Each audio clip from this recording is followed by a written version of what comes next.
She was exactly like a child. She wanted to be with me always.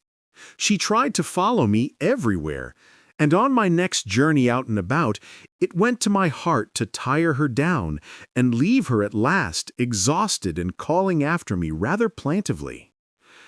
But the problems of the world had to be mastered. I had not, I said to myself, come into the future to carry on a miniature flirtation. Yet her distress when I left her was very great. Her expostulations at the parting were sometimes frantic, and I think, altogether, I had as much trouble as comfort from her devotion. Nevertheless, she was, somehow, a very great comfort. I thought it was mere childish affection that made her cling to me. Until it was too late, I did not clearly know what I had inflicted upon her when I left her. Nor until it was too late did I clearly understand what she was to me. For by merely seeming fond of me, and showing in her weak, futile way that she cared for me, the little doll of a creature presently gave my return to the neighborhood of the White Sphinx almost the feeling of coming home. And I would watch for her tiny figure of white and gold so soon as I came over the hill. It was from her, too, that I learned that fear had not yet left the world. She was fearless enough in the daylight, and she had the oddest confidence in me. For once, in a foolish moment, I made threatening grimaces at her, and she simply laughed at them. But she dreaded the dark, dreaded shadows, dreaded black things. Darkness to her was the one thing dreadful. It was a singularly passionate emotion, and it set me thinking and observing. I discovered then, among other things, that these little people gathered into the great houses after dark and slept in droves. To enter upon them without a light was to put them into a tumult of apprehension. I never found one outdoors or one sleeping alone within doors after dark. Yet I was still such a blockhead that I missed the lesson of that fear, and in spite of Weima's distress, I insisted upon sleeping away from these slumbering multitudes. It troubled her greatly, but in the end her odd affection for me triumphed, and for 5 of the nights of our acquaintance, including the last night of all, she slept with her head pillowed on my arm. But my story slips away from me as I speak of her. It must have been the night before her rescue that I was awakened about dawn. I had been restless, dreaming most disagreeably that I was drowned, and that sea anemones were feeling over my face with their soft palps. I woke with a start, and with an odd fancy that some grayish animal had just rushed out of the chamber. I tried to get to sleep again, but I felt restless and uncomfortable. It was that dim gray hour when things are just creeping out of darkness, when everything is colorless and clear-cut, yet unreal. I got up and went down into the great hall, and so out upon the flagstones in front of the palace. I thought I would make a virtue of necessity and see the sunrise. The moon was setting, and the dying moonlight and the first pallor of dawn were mingled in a ghastly half-light. The bushes were inky black, the ground a somber gray, the sky colorless and cheerless. And up the hill I thought I could see ghosts. 3 several times, as I scanned the slope, I saw white figures. Twice I fancied I saw a solitary white ape-like creature running rather quickly up the hill, and once near the ruins I saw a leash of them carrying some dark body. They moved hastily. I did not see what became of them. It seemed that they vanished among the bushes. The dawn was still indistinct. You must understand, I was feeling that chill, uncertain, early morning feeling you may have known. I doubted my eyes. As the eastern sky grew brighter and the light of the day came on and its vivid coloring returned upon the world once more, I scanned the view keenly. But I saw no vestige of my white figures. I see them as mere creatures of the half-light. They must have been ghosts, I said. I wonder whence they dated. For a curious notion of Grant Allen's came into my head and amused me. If each generation die and leave ghosts, he argued, the world at last would get overcrowded with them. On that theory, they would have grown innumerable some 800,000 years hence, and it was no great wonder to see 4 at once. But the jest was unsatisfying, and I was thinking of these figures all the morning, until Weena's rescue drove them out of my head. I associated them in some indefinite way with the white animal I had startled in my first passionate search for the time machine. But Weena was a pleasant substitute. Yet all the same, they were soon destined to take far deadlier possession of my mind. I think I have said how much hotter than our own was the weather of this golden age. I cannot account for it. It may be that the sun was hotter, or the earth nearer the sun. It is usual to assume that the sun will go on cooling steadily in the future, but people unfamiliar with such speculations as those of the younger Darwin forget that the planets must ultimately fall back one by one into the parent body. As these catastrophes occur, the sun will blaze with renewed energy, and it may be that some inner planet had suffered this fate. Whatever the reason, the fact remains that the sun was very much hotter than we know it. Well, one very hot morning, my 4th, I think, as I was seeking shelter from the heat and glare in a colossal ruin near the great house where I slept and fed, there happened this strange thing. Clambering among these heaps of masonry, I found a narrow gallery whose end and side windows were blocked by fallen masses of stone. By contrast with the brilliancy outside, it seemed at first impenetrably dark to me. I entered it groping, for the change from light to blackness made spots of color swim before me. Suddenly, I halted spellbound. A pair of eyes, luminous by reflection against the daylight without, was watching me out of the darkness. The old instinctive dread of wild beasts came upon me. I clenched my hands and steadfastly looked into the glaring eyeballs. I was afraid to turn. Then the thought of the absolute security in which humanity appeared to be living came to my mind, and then I remembered that strange terror of the dark. Overcoming my fear to some extent, I advanced a step and spoke. I will admit that my voice was harsh and ill-controlled. I put out my hand and touched something soft. At once the eyes darted sideways, and something white ran past me. I turned with my heart in my mouth and saw a queer little ape-like figure, its head held down in a peculiar manner, running across the sunlit space behind me. It blundered against a block of granite, staggered aside, and in a moment was hidden in a black shadow beneath another pile of ruined masonry. My impression of it is, of course, imperfect, but I know it was a dull white and had strange large grayish-red eyes. Also, that there was flaxen hair on its head and down its back. But, as I say, it went too fast for me to see distinctly. I cannot even say whether it ran on all fours or only with its forearms held very low. After an instant's pause, I followed it into the second heap of ruins. I could not find it at first, but after a time in the profound obscurity, I came upon one of those round well-like openings of which I have told you, half closed by a fallen pillar. A sudden thought came to me. Could this thing have vanished down the shaft? I lit a match, and, looking down, I saw a small, white, moving creature with large, bright eyes which regarded me steadfastly as it retreated. It made me shudder. It was so like a human spider. It was clambering down the wall, and now I saw for the first time a number of metal foot and hand rests forming a kind of ladder down the shaft. Then the light burned my fingers and fell out of my hand, going out as it dropped, and when I had lit another, the little monster had disappeared.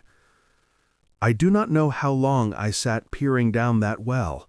It was not for some time that I could succeed in persuading myself that the thing I had seen was human, but gradually the truth dawned on me that man had not remained one species, but had differentiated into two distinct animals, that my graceful children of the upper world were not the sole descendants of our generation, but that this bleached, obscene, nocturnal thing which had flashed before me was also heir to all the ages. I thought of the flickering pillars and of my theory of an underground ventilation. I began to suspect their true import. And what, I wondered, was this lemur doing in my scheme of a perfectly balanced organization? How was it related to the indolent serenity of the beautiful overworlders? And what was hidden down there, at the foot of that shaft? I sat upon the edge of the well, telling myself that, at any rate, there was nothing to fear, and that there I must descend for the solution of my difficulties. And, withal, I was absolutely afraid to go.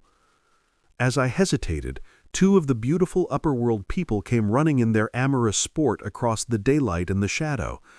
The male pursued the female, flinging flowers at her as he ran. They seemed distressed to find me, my arm against the overturned pillar peering down the well. Apparently, it was considered bad form to remark these apertures, for when I pointed to this one and tried to frame a question about it in their tongue, they were still more visibly distressed and turned away. But they were interested by my matches, and I struck some to amuse them. I tried them again about the well, and again I failed. So presently I left them, meaning to go back to Weena and see what I could get from her. But my mind was already in revolution. My guesses and impressions were slipping and sliding to a new adjustment. I now had a clue to the import of these wells, to the ventilating towers, to the mystery of the ghosts, to say nothing of a hint at the meaning of the bronze gates and the fate of the time machine. And very vaguely, there came a suggestion towards the solution of the economic problem that had puzzled me. Here was the new view. Plainly, this second species of man was subterranean. There were three circumstances in particular which made me think that its rare emergence above ground was the outcome of a long-continued underground habit. In the first place, there was the bleached look, common in most animals that live largely in the dark. The whitefish of the Kentucky caves, for instance. Then those large eyes, with that capacity for reflecting light, are common features of nocturnal things. Witness the owl and the cat. And last of all, that evident confusion in the sunshine, that hasty yet fumbling awkward flight towards dark shadow, and that peculiar carriage of the head while in the light, all reinforced the theory of an extreme sensitivity of the retina. Beneath my feet, then, the earth must be tunneled enormously. And these tunnelings were the habitat of the new race. The presence of ventilating shafts and wells along the hill slopes, everywhere in fact, except along the river valley, showed how universal were its ramifications. What's so natural, then, as to assume that it was in this artificial underworld that such work as was necessary to the comfort of the daylight race was done? The notion was so plausible that I at once accepted it, and went on to assume the how of this splitting of the human species. I dare say you will anticipate the shape of my theory, though for myself I very soon felt that it fell far short of the truth. At first, proceeding from the problems of our own age, it seemed clear as daylight to me that the gradual widening of the present merely temporary and social difference between the capitalist and the laborer was the key to the whole position. No doubt it will seem grotesque enough to you and wildly incredible, and yet, even now, there are existing circumstances to point that way. There's a tendency to utilize underground space for the less ornamental purposes of civilization. There's the Metropolitan Railway in London, for instance. There are new electric railways, there are subways, there are underground workrooms and restaurants, and they increase and multiply. Evidently, I thought this tendency had increased till industry had gradually lost its birthright in the sky. I mean that it had gone deeper and deeper into larger and ever larger underground factories, spending a still increasing amount of time therein, till in the end, even now, does not an East End worker live in such artificial conditions as to practically be cut off from the natural surface of the earth? Again, the exclusive tendency of richer people, due no doubt to the increasing refinement of their education and the widening gulf between them and the rude violence of the poor, is already leading to the closing, in their interest, of considerable portions of the surface of the land. About London, for instance, perhaps half the prettier country is shut in against intrusion, and this same widening gulf, which is due to the length and expense of the higher educational process and the increased facilities for and temptations towards refined habits on the part of the rich, will make that exchange between class and class, that promotion by intermarriage, which at present retards the splitting of our species along lines of social stratification, less and less frequent. So, in the end, above ground you must have the haves, pursuing pleasure and comfort and beauty, and below ground the have-nots, the workers, getting continually adapted to the conditions of their labor. Once they were there, they would no doubt have to pay rent, and not a little of it, for the ventilation of their caverns, and if they refused they would starve or be suffocated for arrears. Such of them as were so constituted as to be miserable and rebellious would die, and in the end, the balance being permanent, the survivors would become as well adapted to the conditions of underground life and as happy in their way as the overworld people were to theirs. As it seemed to me, the refined beauty and the ideolated pallor followed naturally enough. The great triumph of humanity I had dreamed of took a different shape in my mind. It had been no such triumph of moral education and general cooperation as I had imagined. Instead, I saw a real aristocracy, armed with a perfected science and working to a logical conclusion the industrial system of today. Its triumph had not been simply a triumph over nature, but a triumph over nature and the fellow man. This, I must warn you, was my theory at the time. I had no convenient cicerone in the pattern of the utopian books. My explanation may be absolutely wrong. I still think it is the most plausible one. But even on this supposition, the balanced civilization that was at last attained must have now long since passed its zenith and was now far fallen into decay. The too perfect security of the overworlders had led them to a slow movement of degeneration, to a general dwindling in size, strength, and intelligence. That I could see clearly enough already. What had happened to the undergrounders I did not yet suspect, but from what I had seen of the Morlocks, that by the by was the name by which these creatures were called, I could imagine that the modification of the human type was even far more profound than among the Eloi, the beautiful race that I already knew. Then came troublesome doubts. Why had the Morlocks taken my time machine? For I felt sure it was they who had taken it. Why, too, if the Eloi were masters, could they not restore the machine to me? And why were they so terribly afraid of the dark? I proceeded, as I have said, to question Weena about this underworld, but here again I was disappointed. At first she would not understand my questions, and presently she refused to answer them. She shivered as though the topic was endurable, and when I pressed her, perhaps a little harshly, she burst into tears. They were the only tears, except my own, I ever saw in that golden age. When I saw them, I ceased abruptly to trouble about the Morlocks, and was only concerned in banishing these signs of her human inheritance from Weena's eyes. And very soon she was smiling and clapping her hands while I solemnly burnt a match. Chapter 9. The Morlocks. It may seem odd to you, but it was 2 days before I could follow up the newfound clue in what was manifestly the proper way. I felt a peculiar shrinking from those pallid bodies. They were just the half-bleached color of the worms and things one sees preserved in spirit in a zoological museum, and they were filthily cold to the touch. Probably my shrinking was largely due to the sympathetic influence of the Eloi, whose disgust of the Morlocks I now began to appreciate.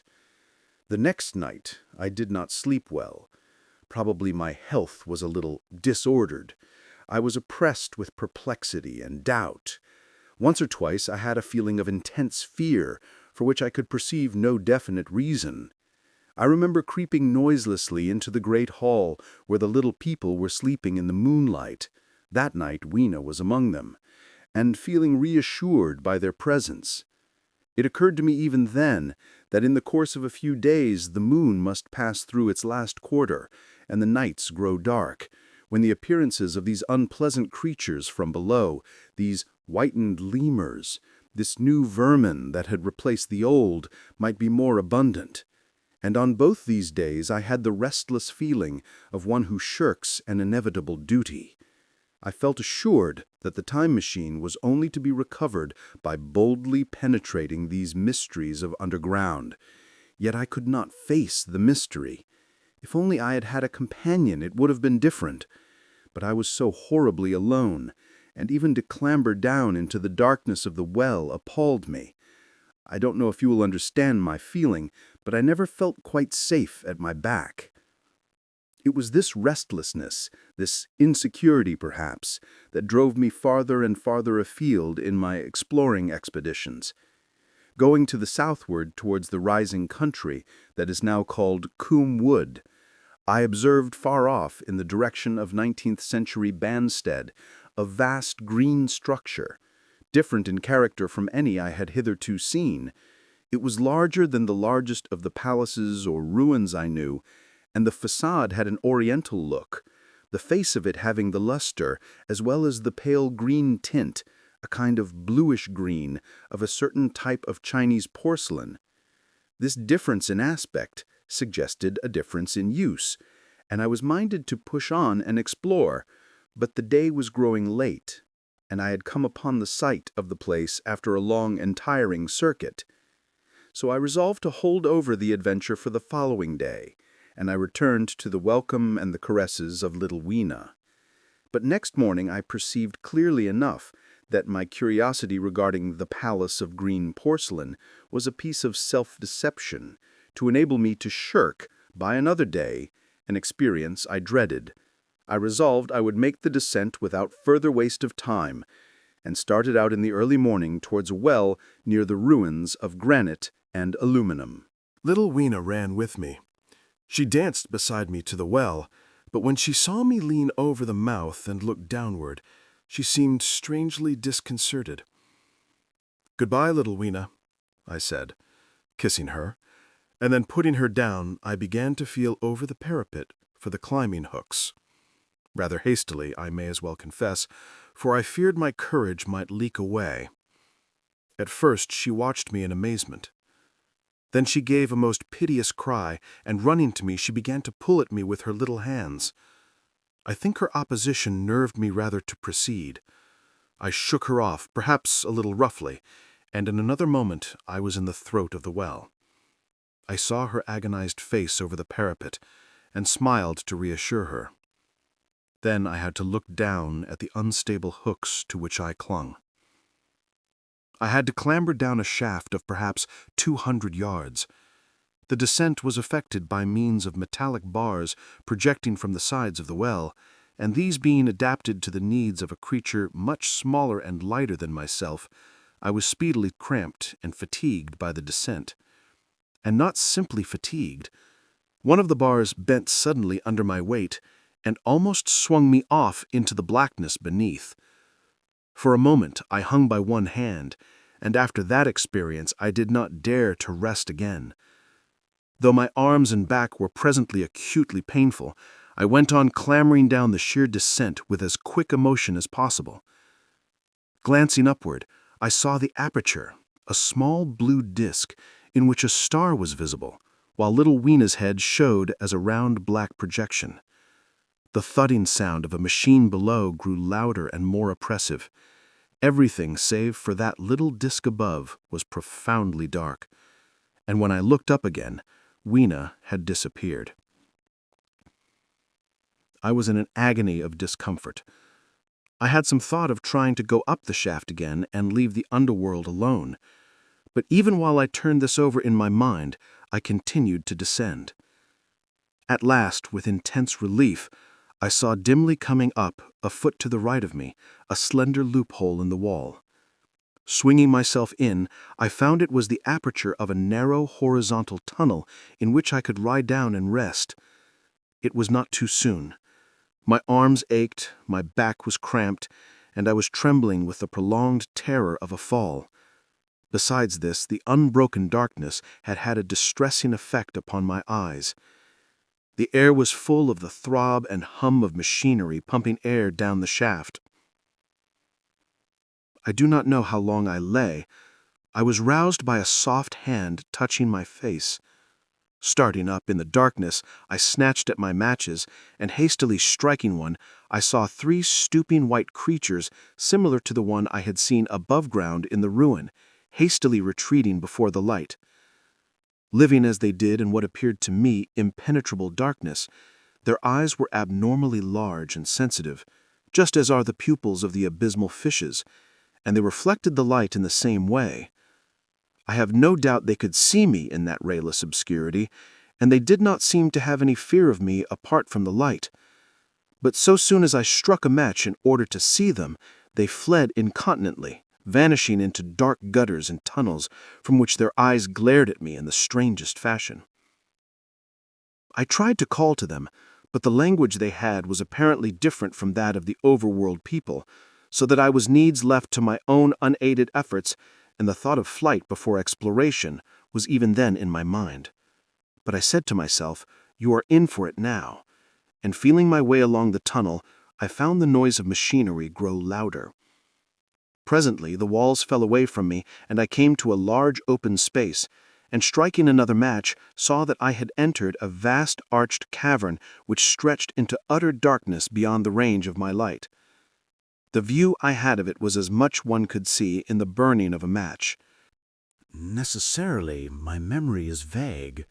Great shapes, like big machines, rose out of the dimness and cast grotesque black shadows in which dim, spectral Morlocks sheltered from the glare. The place, by the by, was very stuffy and oppressive, and the faint halitus of freshly shed blood was in the air. Some way down the central vista was a little table of white metal, laid with what seemed a meal. The Morlocks, at any rate, were carnivorous. Even at the time, I remember wondering what large animal could have survived to furnish the red joint I saw. It was all very indistinct. The heavy smell, the big unmeaning shapes, the obscene figures lurking in the shadows, and only waiting for the darkness to come at me again. Then the match burnt down, and stung my fingers, and fell, a wriggling red spot in the blackness. I have thought since how particularly ill-equipped I was for such an experience. When I had started with the time machine, I had started with the absurd assumption that the men of the future would certainly be infinitely ahead of ourselves in all their appliances. I had come without arms, without medicine, without anything to smoke. At times I missed tobacco frightfully, even without enough matches. If only I had thought of a Kodak, I could have flashed that glimpse of the underworld in a second and examined it at leisure. But, as it was, I stood there with only the weapons and the powers that nature had endowed me with, hands, feet, and teeth. These, and 4 safety matches that still remained to me. I was afraid to push my way in among all this machinery in the dark, and it was only with my last glimpse of light I discovered that my store of matches had run low. It had never occurred to me until that moment that there was any need to economize them, and I had wasted almost half the box in astonishing the overworlders to whom fire was a novelty. Now, as I say, I had 4 left, and while I stood in the dark, a hand touched mine. Lank fingers came feeling over my face, and I was sensible of a peculiar, unpleasant odor. I fancied I heard the breathing of a crowd of those dreadful little beings about me. I felt the box of matches in my hand being gently disengaged, and other hands behind me plucking at my clothing. The sense of these unseen creatures examining me was indescribably unpleasant. The sudden realization of my ignorance of their ways of thinking and doing came home to me very vividly in the darkness. I shouted at them as loudly as I could. They started away, and then I could feel them approaching me again. They clutched at me more boldly, whispering odd sounds to each other. I shivered violently and shouted again, rather discordantly. This time they were not so seriously alarmed, and they made a queer laughing noise as they came back at me. I will confess I was horribly frightened. I determined to strike another match and escape under the protection of its glare. I did so, and eking out the flicker with a scrap of paper from my pocket, I made good my retreat to the narrow tunnel. But I had scarce entered this when my light was blown out, and in the blackness I could hear the Morlocks rustling like wind among leaves and pattering like the rain as they hurried after me. In a moment I was clutched by several hands, and there was no mistaking that they were trying to haul me back. I struck another light and waved it in their dazzled faces. You can scarce imagine how nauseatingly inhuman they looked, those pale, chinless faces and great lidless pinkish-gray eyes, as they stared in their blindness and bewilderment. But I did not stay to look, I promise you. I retreated again, and when my second match had ended, I struck my third. It had almost burnt through when I reached the opening into the shaft. I lay down on the edge, for the throb of the great pump below made me giddy. Then I felt sideways for the projecting hooks, and as I did so my feet were grasped from behind, and I was violently tugged backward. I lit my last match, and it incontinently went out. But I had my hand on the climbing bars now, and kicking violently, I disengaged myself from the clutches of the Morlocks, and was speedily clambering up the shaft, while they stayed peering and blinking up at me, all but one little wretch who followed me for some way and well-nigh secured my boot as a trophy. That climb seemed interminable to me. With the last 20 or 30 feet of it, a deadly nausea came upon me. I had the greatest difficulty in keeping my hold. The last few yards was a frightful struggle against this faintness. Several times my head swam, and I felt all the sensations of falling. At last, however, I got over the well-mouth somehow, and staggered out of the ruin into the blinding sunlight. I fell on my face. Even the soil smelled sweet and clean. Then I remember Weena kissing my hands and ears, and the voices of others among the Eloi. Then for a time I was insensible. 10. When night came. Now, indeed, I seemed in a worse case than before. Hitherto, except during my night's anguish at the loss of the time machine, I had felt a sustaining hope of ultimate escape, but that hope was staggered by these new discoveries. Hitherto, I had merely thought myself impeded by the childish simplicity of the little people, and by some unknown forces which I had only to understand, to overcome. But there was an altogether new element in the sickening quality of the Morlocks, a something inhuman and malign. Instinctively, I loathed them.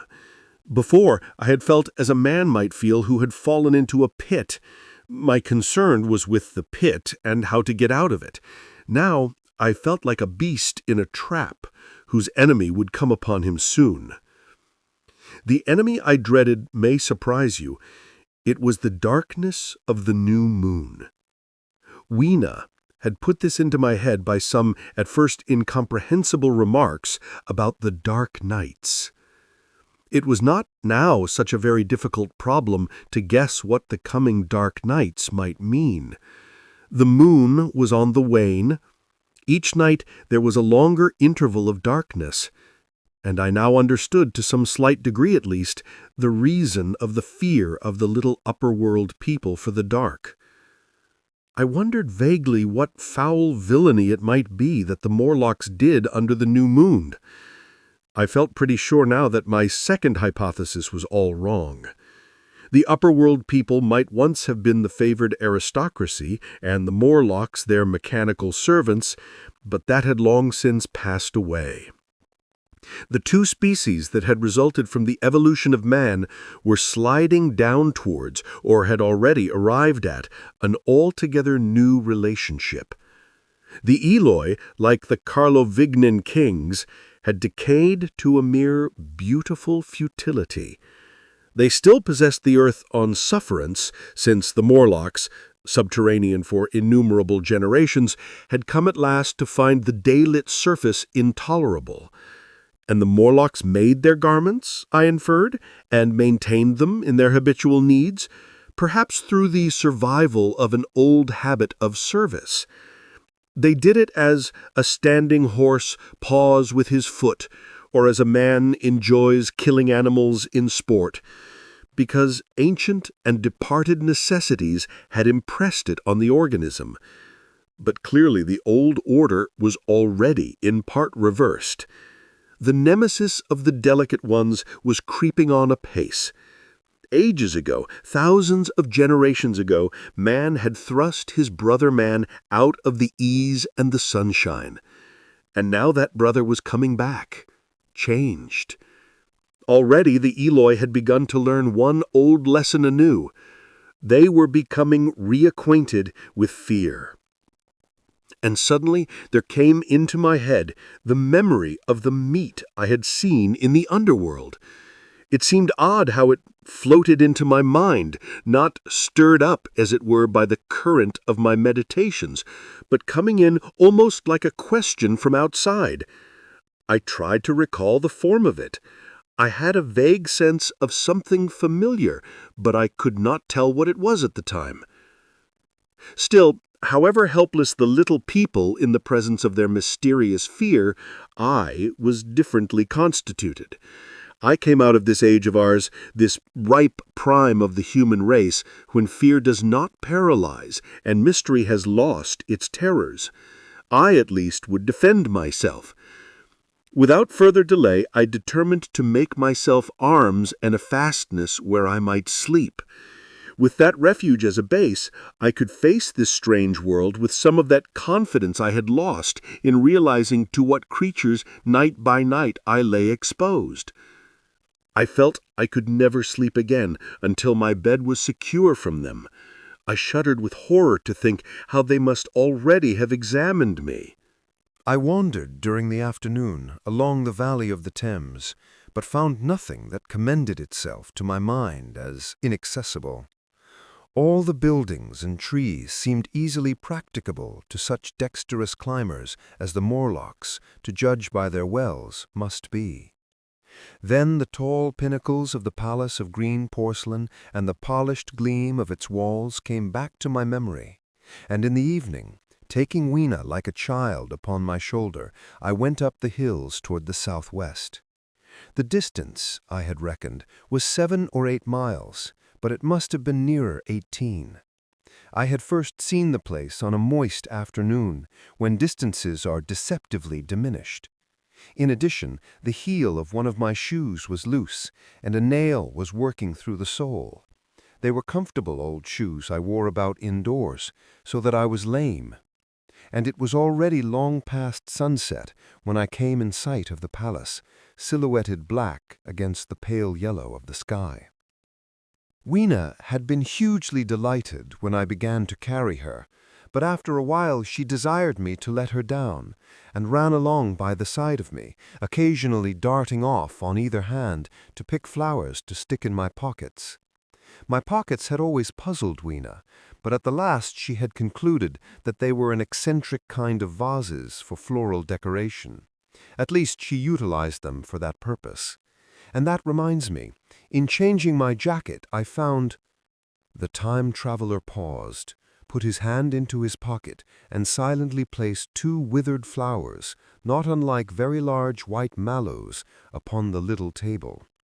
He then resumed his narrative. As the hush of evening crept over the world and we proceeded over the hill crest toward Wimbledon, Weena grew tired and wanted to return to the house of grey stone. But I pointed out the distant pinnacles of the palace of green porcelain to her, and contrived to make her understand that we were seeking a refuge there from her fear. You know that great pause that comes upon things before the dusk? Even the breeze stops in the trees. To me, there is always an air of expectation about that evening stillness. The sky was clear, remote, and empty, save for a few horizontal bars far down in the sunset. Well, that night, the expectation took the color of my fears. In that darkling calm, my senses seemed preternaturally sharpened. I fancied I could even feel the hollowness of the ground beneath my feet, could indeed almost see through it the Morlocks on their ant-hill, going hither and thither and waiting for the dark. In my excitement, I fancied that they would receive my invasion of their burrows as a declaration of war. And why had they taken my time machine? So we went on in the quiet, and the twilight deepened into night. The clear blue of the distance faded, and one star after another came out.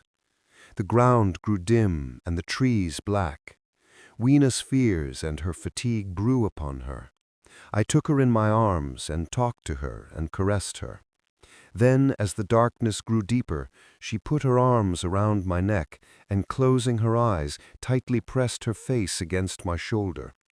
So we went down a long slope into a valley, and there in the dimness I almost walked into a little river. This I waded, and went up the opposite side of the valley, past a number of sleeping houses, and by a statue, a faun or some such figure minus the head. Here too were acacias. So far I had seen nothing of the Morlocks, but it was yet early in the night, and the darker hours before the old moon rose were still to come. From the brow of the next hill I saw a thick wood spreading wide and black before me. I hesitated at this. I could see no end to it, either to the right or to the left. Feeling tired, my feet in particular were very sore, I carefully lowered Weena from my shoulder as I halted, and sat down on the turf. I could no longer see the palace of green porcelain, and I was in doubt of my direction. I looked into the thickness of the wood, and thought of what it might hide. Under that dense tangle of branches, one would be out of sight of the stars.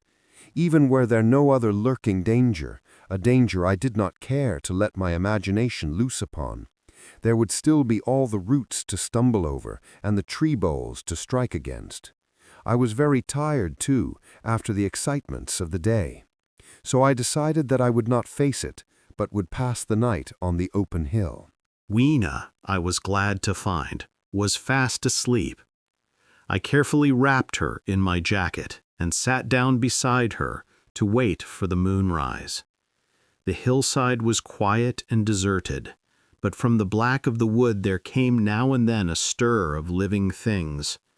Above me shone the stars, for the night was very clear. I felt a certain sense of friendly comfort in their twinkling. All the old constellations had gone from the sky, however. That slow movement, which is imperceptible in 100 human lifetimes, had long since rearranged them in unfamiliar groupings. But the Milky Way, it seemed to me, was still the same tattered streamer of stardust as of yore. Southward, as I judged it, was a very bright red star that was new to me. It was even more splendid than our own green Sirius. And amid all these scintillating points of light, one bright planet shone kindly and steadily, like the face of an old friend. Looking at these stars suddenly dwarfed my own troubles and all the gravities of terrestrial life. I thought of their unfathomable distance, and the slow, inevitable drift of their movements out of the unknown past into the unknown future. I thought of the great precessional cycle that the pole of the earth describes. Only 40 times had that silent revolution occurred during all the years that I had traversed. And during these few revolutions, all the activity, all the traditions, the complex organizations, the nations, languages, literatures, aspirations, even the mere memory of man as I knew him, had been swept out of existence. Instead were these frail creatures who had forgotten their high ancestry and the white things of which I went in terror. Then I thought of the great fear that was between the two species, and for the first time, with a sudden shiver, came the clear knowledge of what the meat I had seen might be. Yet it was too horrible. I looked at little Weena sleeping beside me, her face white and star-like under the stars, and forthwith dismissed the thought.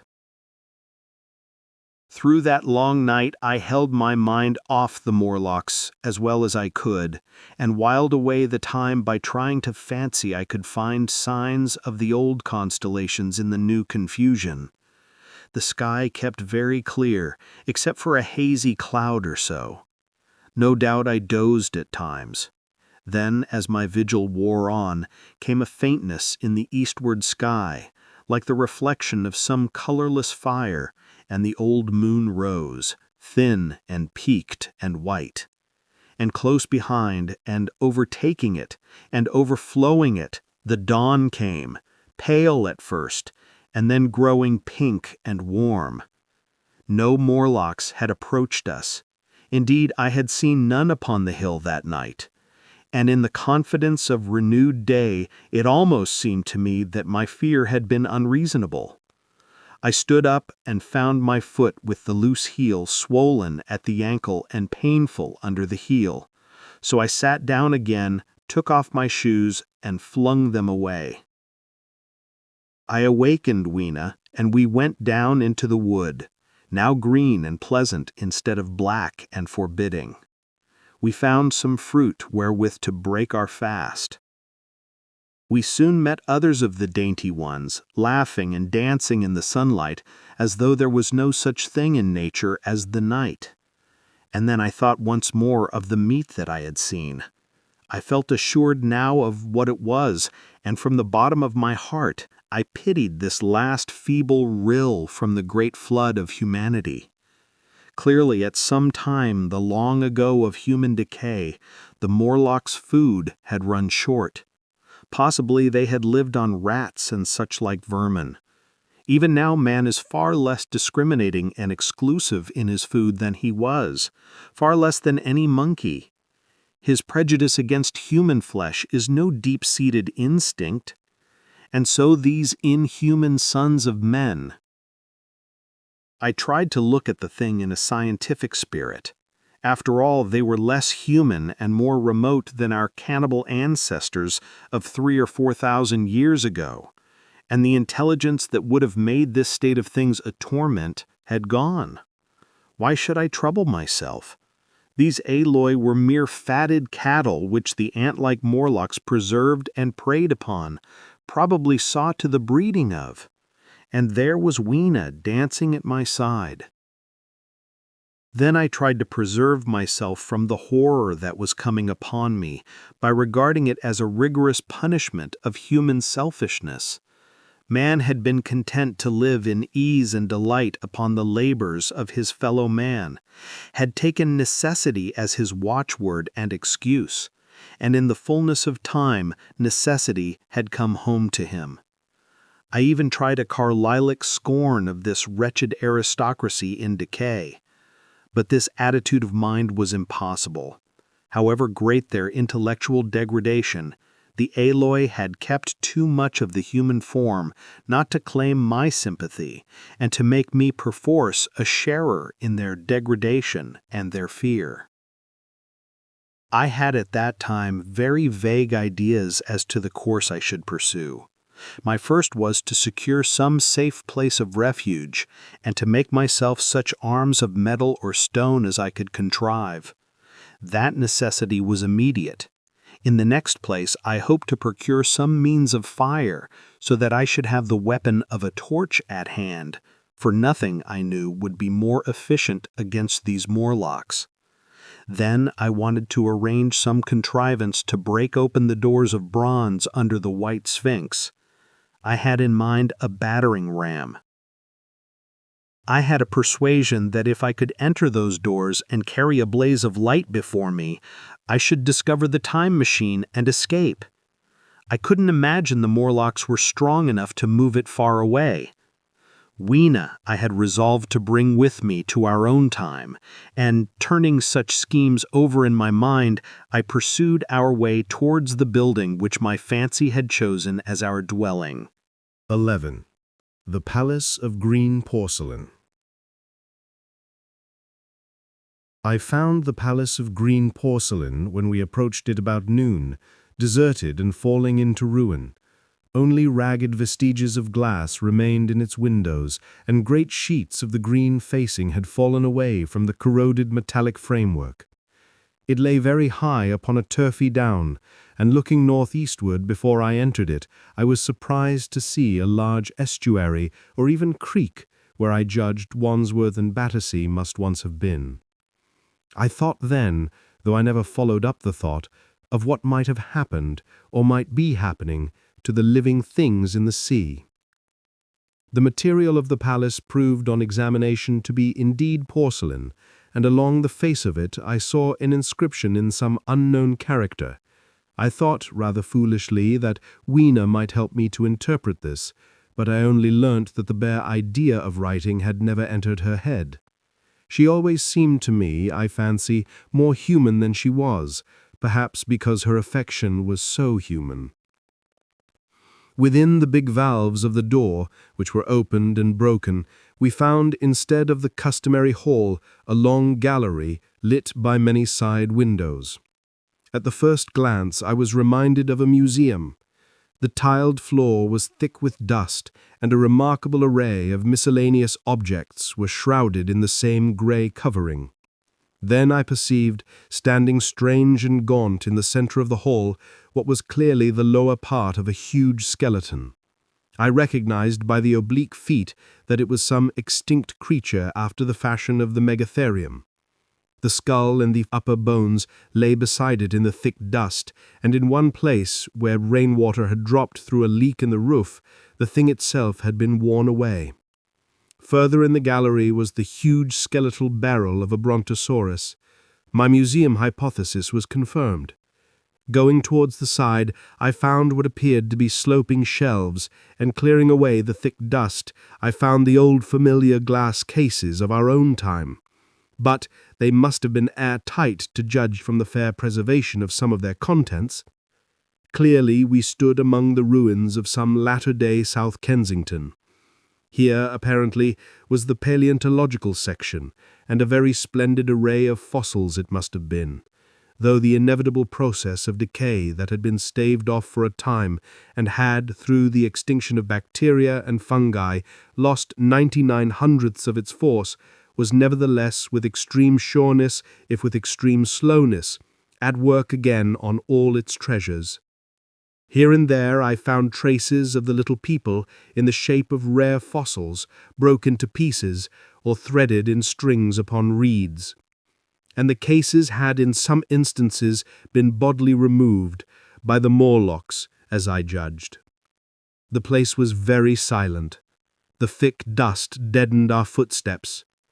Weena, who had been rolling a sea urchin down the sloping glass of a case, presently came as I stared about me, and very quietly took my hand and stood beside me. And at first I was so much surprised by this ancient monument of an intellectual age that I gave no thought to the possibilities it presented. Even my preoccupation about the time machine receded a little from my mind. To judge from the size of the place, this palace of green porcelain had a great deal more in it than a gallery of paleontology, possibly historical galleries. It might be even a library. To me, at least in my present circumstances, these would be vastly more interesting than this spectacle of old-time geology and decay. Exploring, I found another short gallery running transversely to the first. This appeared to be devoted to minerals, and the sight of a block of sulfur set my mind running on gunpowder, but I could find no saltpeter. Indeed, no nitrates of any kind. Doubtless they had deliquesced ages ago, yet the sulfur hung in my mind and set up a train of thinking. As for the rest of the contents of that gallery, though on the whole they were the best preserved of all I saw, I had little interest. I am no specialist in mineralogy, and I went on down a very ruinous aisle running parallel to the first hall I had entered. Apparently this section had been devoted to natural history, but everything had long since passed out of recognition. A few shriveled and blackened vestiges of what had once been stuffed animals, desiccated mummies in jars that had once held spirit, a brown dust of departed plants, that was all. I was sorry for that, because I should have been glad to trace the patient readjustments by which the conquest of animated nature had been attained. Then we came to a gallery of simply colossal proportions, but singularly ill-lit, the floor of it running downward at a slight angle from the end at which I entered. At intervals, white globes hung from the ceiling, many of them cracked and smashed, which suggested that originally the place had been artificially lit. Here I was more in my element, for rising on either side of me were the huge bulks of big machines, all greatly corroded and many broken down, but some still fairly complete. You know, I have a certain weakness for mechanism, and I was inclined to linger among these, the more so as for the most part they had the interest of puzzles, and I could make only the vaguest guesses at what they were for. I fancied that if I could solve their puzzles, I should find myself in possession of powers that might be of use against the Morlocks. Suddenly, Weena came very close to my side, so suddenly that she startled me. Had it not been for her, I do not think I should have noticed that the floor of the gallery sloped at all. Footnote: it may be, of course, that the floor did not slope, but that the museum was built into the side of a hill. End footnote. The end I had come in at was quite above ground and was lit by rare slit-like windows. As you went down the length, the ground came up against these windows until at last there was a pit like the area of a London house before each, and only a narrow line of daylight at the top. I went slowly along, puzzling about the machines, and had been too intent upon them to notice the gradual diminution of the light until Weena's increasing apprehensions drew my attention.